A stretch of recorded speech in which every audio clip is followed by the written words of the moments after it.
Hola navegantes, hoy vamos a hablar de pilotos automáticos, no de los pilotos mecánicos de viento, que existen desde hace más de medio siglo y cuyo funcionamiento me fascina, me parecen un prodigio de la ingeniería mecánica. Esos son los que utilizan mayoritariamente los navegantes oceánicos en solitario, como en la regata de vuelta al mundo Golden Globe Race. Cuando veo un barco en un puerto con uno de esos montados, se me cae la baba, porque se adivina que ese barco lleva muchísimas millas recorridas. Pero obviamente no es nuestro caso, ni el de los cruceros normales, que utilizamos pilotos automáticos electrónicos cuya unidad de control hace trabajar a un accionador que mueve el timón.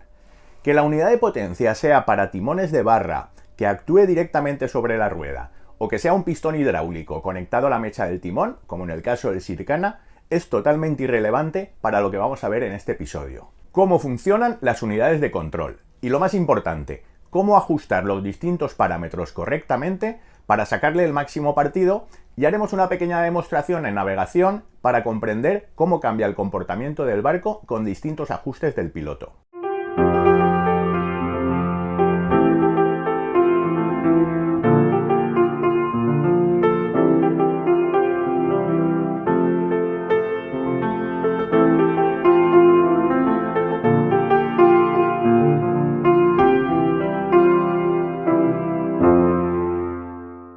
La inmensa mayoría de unidades de control que hay instaladas en cualquier barco son relativamente simples. Lo único que detectan son variaciones en el rumbo del barco, ya sea con un sensor magnético, como el compás, vaya, o en algunos modelos más avanzados apoyados también por un giróscopo, que ofrece más precisión y rapidez de respuesta que los sensores magnéticos. Es decir, que cuando activamos el piloto automático para que mantenga un determinado rumbo, si la acción de las olas o el viento hace girar la embarcación y por tanto altera ese rumbo deseado, el piloto actúa sobre el timón para corregir esa desviación. Pero la única información que tiene el piloto es que el barco ha variado el rumbo y reacciona a posteriori a esa variación para corregirla y volver al rumbo deseado. Nuestro piloto es uno de los modelos más populares y con mayor base instalada, el Raymarine ST6001. Todo lo que vamos a explicar se va a basar en los menús, opciones y nomenclaturas de ese modelo. Pero si tenéis pilotos de otros fabricantes como BIG o Garmin, veréis que salvo algunos cambios en la forma de llamar a las cosas y en la estructura de los menús, es todo muy similar. A partir de este tipo de pilotos sencillos, que simplemente reaccionan a los cambios de rumbo, desde hace algunos años se han desarrollado pilotos muchísimo más avanzados. Por ejemplo, Raymarine lanzó el EV 9 Axis, 9 ejes, en el 2013, a un precio prohibitivo. Pero hoy en día esa tecnología de 9 ejes se ha convertido en la opción por defecto de casi todos los fabricantes y ya tienen un precio razonable. De hecho, una de las inversiones que tenemos previstas antes de cruzar el Atlántico es instalar precisamente ese, manteniendo el actual de respeto que si te quedas sin piloto en mitad del océano y toca hacer guardias de timón en las 24 horas, la travesía se puede convertir en un suplicio. Que se lo digan a los amigos de la Vagabond, que les pasó con el mismo modelo de piloto que el Sircana, cuando estaban cruzando el Pacífico, el Aina, Riley y su padre. Y la paliza de guardias de timonel que se metieron fue de antología. Y aunque de lo que vamos a hablar es de cómo sacar el máximo partido a estos pilotos sencillos, creo que conviene explicar cómo funcionan esos otros pilotos modernos más avanzados, que seguro que algunos de vosotros tenéis la suerte de llevar instalados, para que comprendáis por qué son tan maravillosos. Y para eso me tengo que remontar al 2006-2007. En fechas muy cercanas se produjeron dos lanzamientos de productos que asombraron al mundo, la Wii de Nintendo y el iPhone de Apple. Y diréis, ¿qué narices tiene que ver esto con los pilotos automáticos? Pues mucho.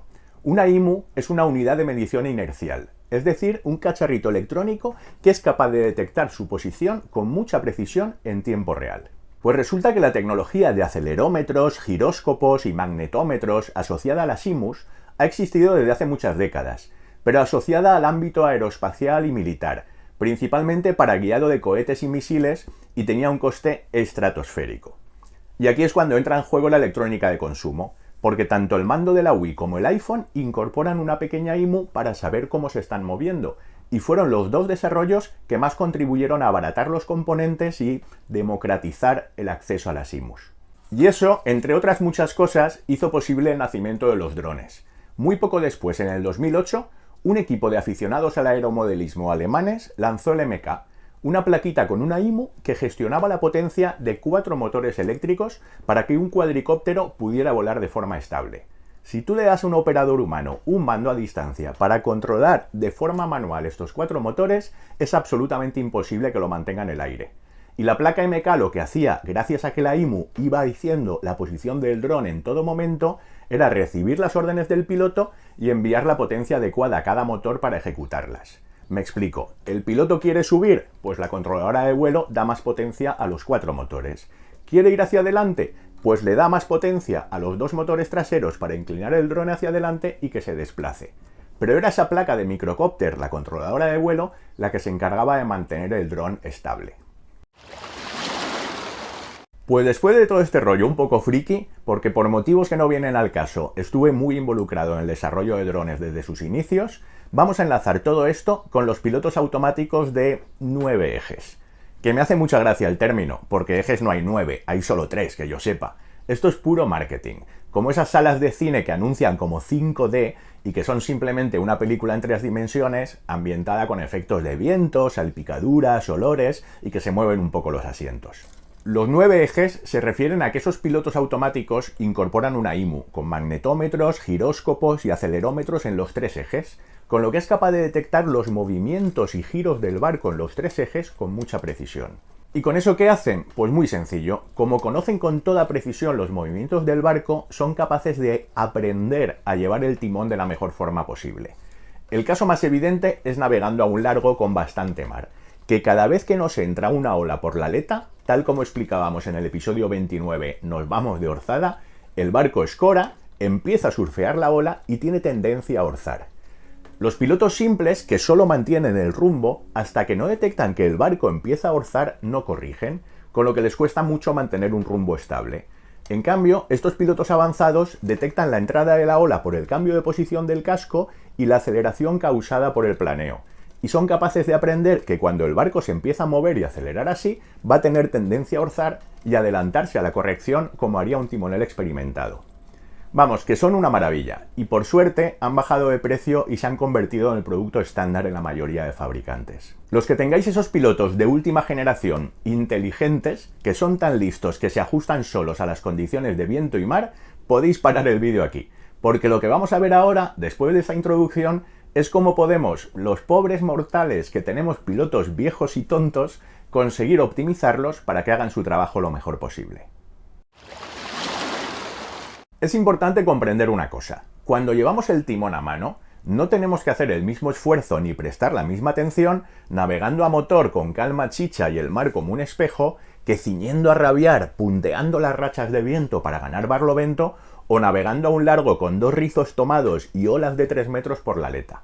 Pues de la misma forma, no podemos pretender que nuestro piloto automático, sencillote y no demasiado listo, con los ajustes del astillero, se comporte perfectamente en condiciones tan diferentes como las que acabamos de nombrar. Y es que la mayoría de navegantes no cambian nunca los parámetros de ajuste del piloto automático, y obviamente eso hace que con ciertas condiciones de viento y mar, su capacidad para mantener el rumbo sea bastante limitada o directamente ande dando tumbos de aquí para allá.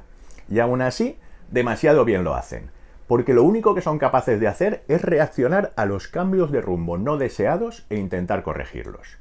Para que me entendáis, es como llevar el timón una noche sin luna y con el cielo nublado, que no tienes ninguna referencia visual y tu única referencia es el compás, la brújula por entendernos. Los que os hayáis visto en esa situación sabréis a lo que me refiero, y lo difícil que es mantener un rumbo estable utilizando solamente el compás sin ninguna referencia visual.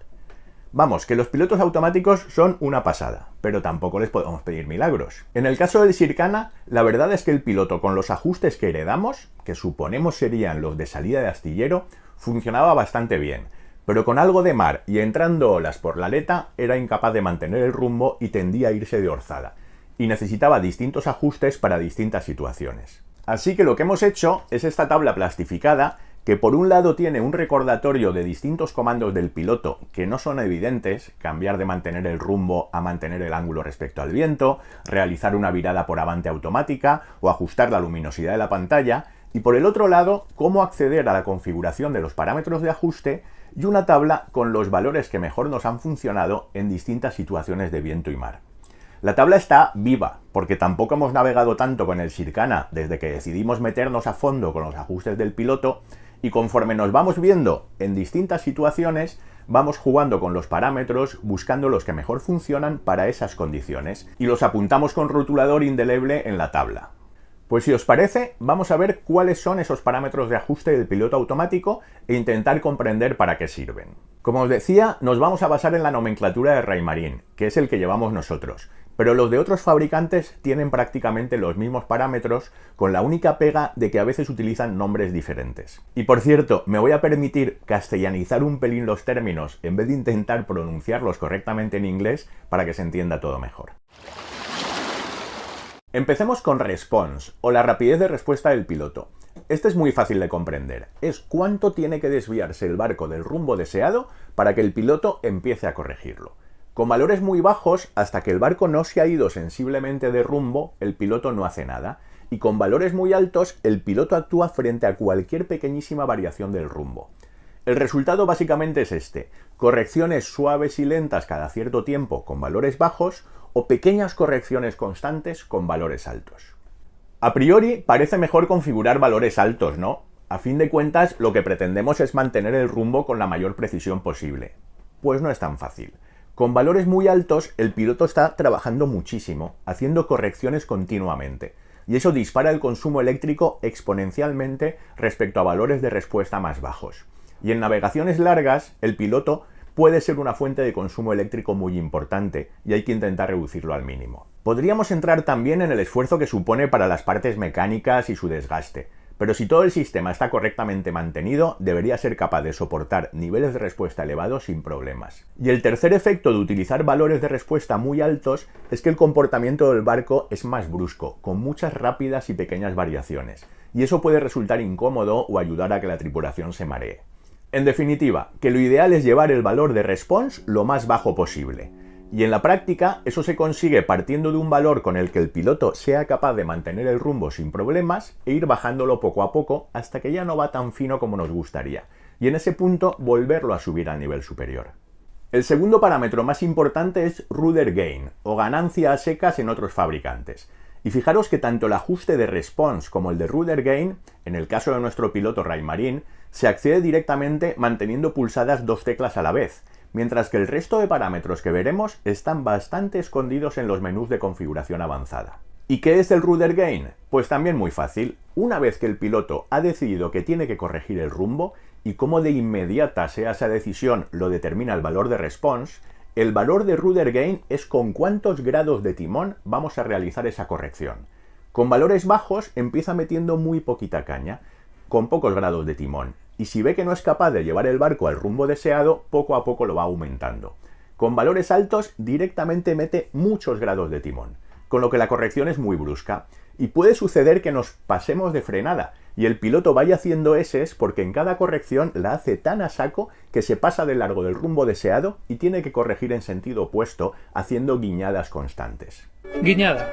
Dícese del movimiento de un buque que cae sucesivamente de una banda a la otra, ya sea por marejada o mal gobierno. Para que comprendáis la importancia de este parámetro, en el Sircana el valor por defecto era muy bajo, y la principal causa de que el barco tendiera a irse de orzada navegando a un largo, porque la corrección era tan suave que no le daba tiempo a contrarrestar el efecto de la ola empujando la popa y haciendo orzar al barco. Encontrar los valores óptimos de estos dos parámetros, dependiendo del ángulo respecto al viento y de las condiciones de viento y mar, no es evidente. Depende de cada barco y es a base de ensayo y error.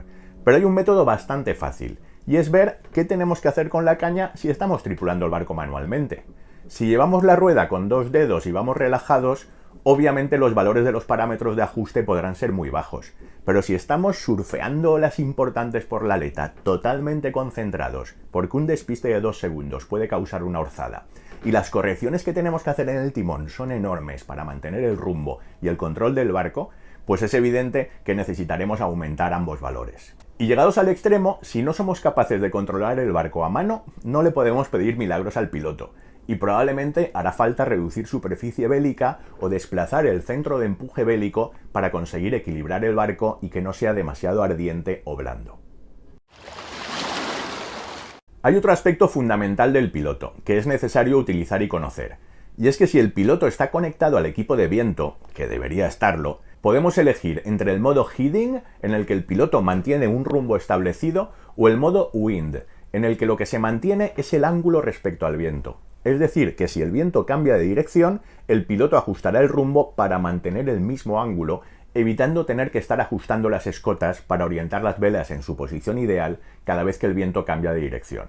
Eso es muy útil para largas travesías, especialmente en guardias nocturnas.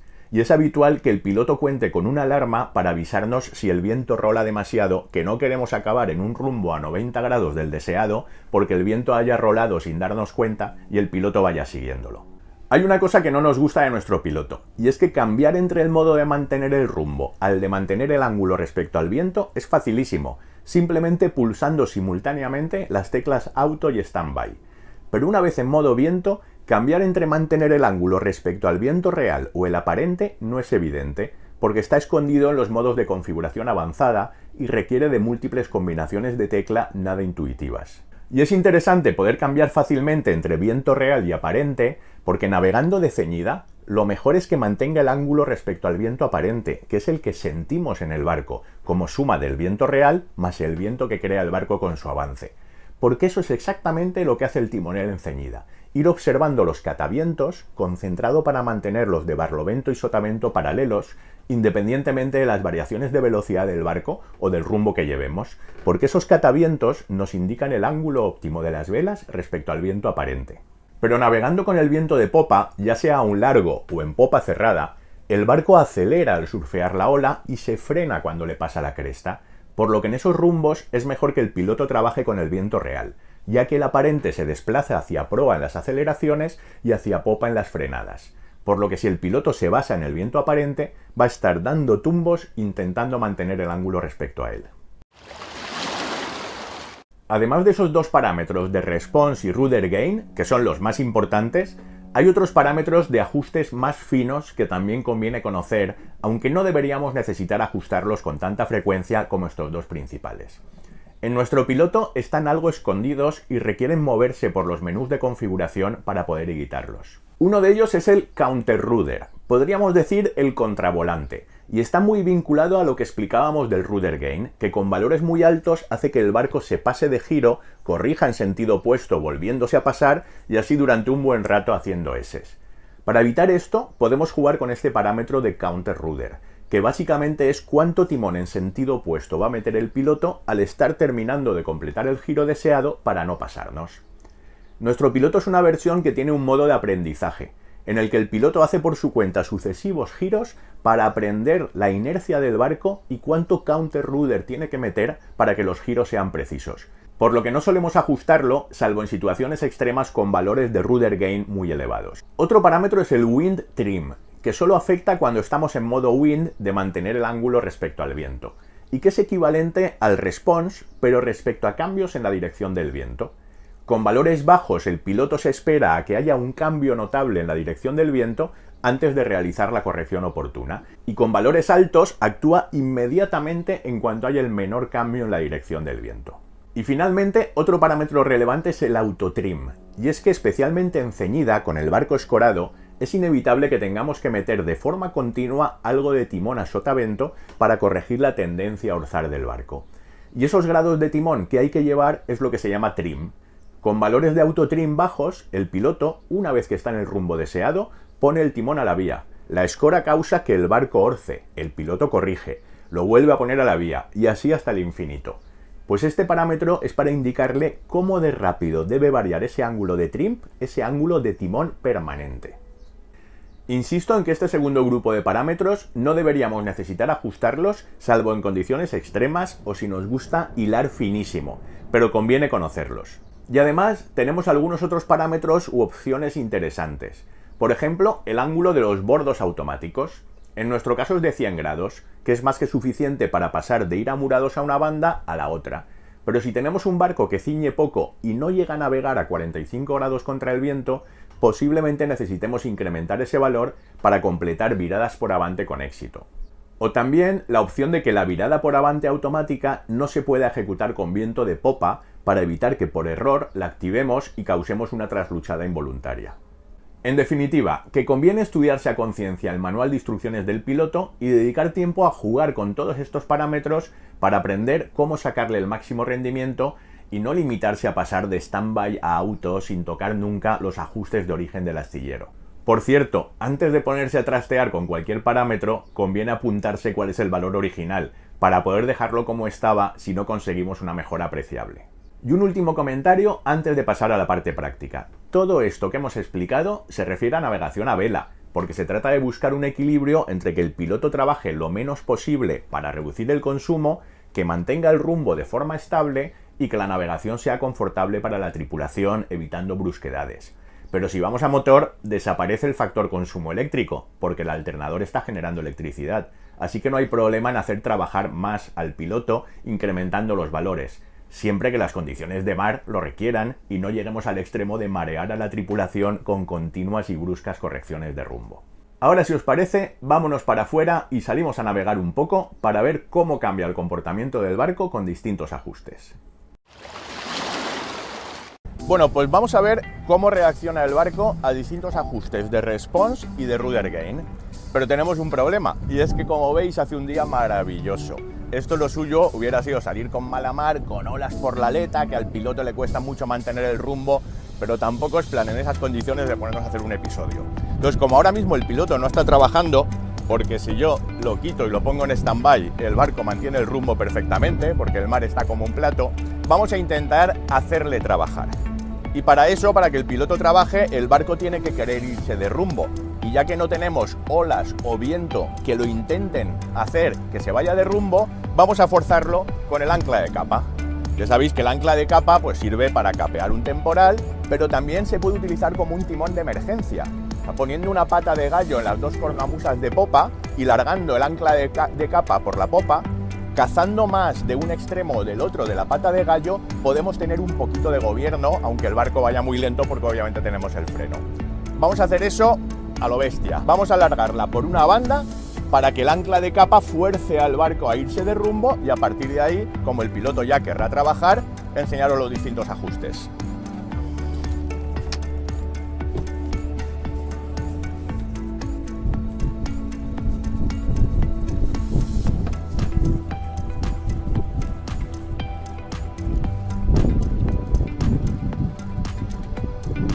Ya está trabajando y mirad cómo se pone a virar el barco, ¿vale? Igual hasta nos hemos pasado de velocidad. Ahora tengo tanto response como rudder gain al mínimo, al 1. Es decir, que el barco va a corregir muy lento los cambios de rumbo y con muy poco timón. Lo estoy llevando a mano con el timón a la vía y por el ancla de capa vamos cayendo. Lo pongo en auto y a ver qué hace para intentar corregirlo. Como veis, gira muy suavemente el timón, ha tardado en reaccionar y a duras penas mantiene el rumbo. Entonces ahora lo voy a volver a poner en stand-by y voy a poner la response y el rudder gain al máximo y vais a ver la diferencia del comportamiento del barco. Repetimos la jugada, lo llevo en stand-by que con el timón a la vía va cayendo, pero si suelto el timón se va todavía más y ahora lo pongo en auto y vais a ver la reacción. Fijaros qué barbaridad de caña ha metido en un momento. Está metiendo toda la caña. Y una vez que consiga más o menos estabilizar el rumbo, veréis que las correcciones de timón son constantes. Se está corrigiendo sin parar todo el rato. Pues esto es.